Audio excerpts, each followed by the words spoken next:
नमस्कार दोस्तों ज्यादातर इन्वेस्टर अपना पैसा इस वजह से नहीं गवाते कि मार्केट गिर रहा है, बल्कि इस वजह से गवाते हैं कि उनका माइंडसेट कोलैप्स हो जाता है बिफोर देयर पोर्टफोलियो।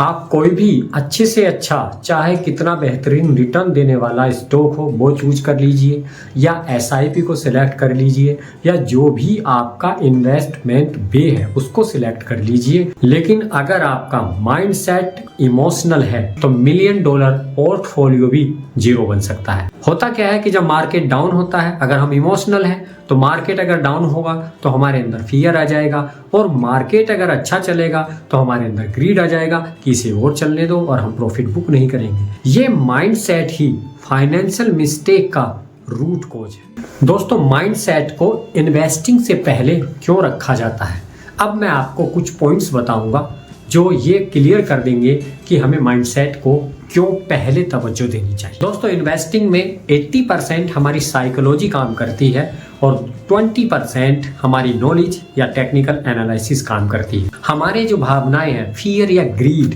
यही डिसाइड करती हैं कि हम जीतेंगे या हारेंगे। जितना हमारा माइंडसेट स्ट्रोंग होगा उतने ही स्ट्रोंग हमारे डिसीजन हो। दोस्तों, दूसरा पॉइंट है पेशेंस एंड डिलेड ग्रेटिफिकेशन। दोस्तों, मार्केट आपको रिवार्ड तब देता है जब आप वेट करना सीखते हैं। कहा जाता है compounding mindset is equal patience plus discipline. दोस्तों, तीसरा पॉइंट है discipline over time.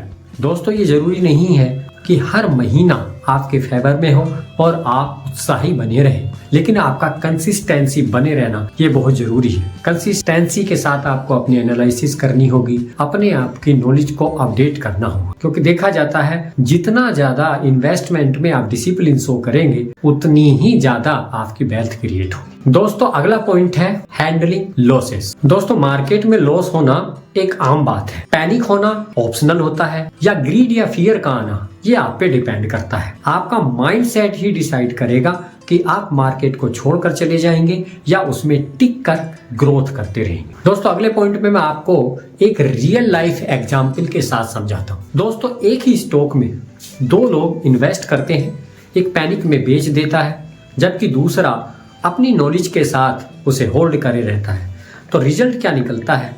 Stock same है लेकिन आउटकम्स रिजल्ट दोनों के अलग अलग है। इसके पीछे रीजन क्या है? वो है माइंडसेट। अब दोस्तों, बात आती है कि जो स्ट्रॉन्ग माइंडसेट है इसको कैसे बिल्ड किया जाए।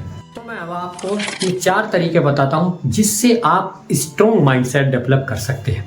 चलिए, सबसे पहला है मेडिटेशन।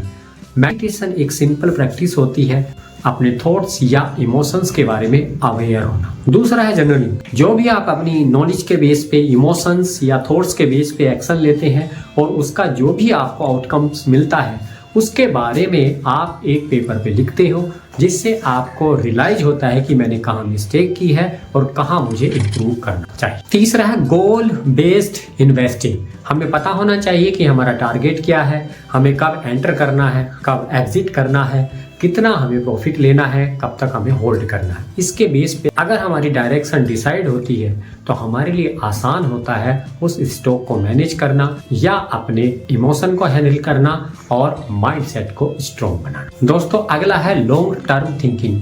हमें इंस्टेंट ग्रेटिफिकेशन के बारे में नहीं सोचना, या हमें 2, 4, 10, 5 दिन इन्वेस्टमेंट को करके, ट्रेडिंग वगैरह करके यहाँ से नहीं निकल जाना।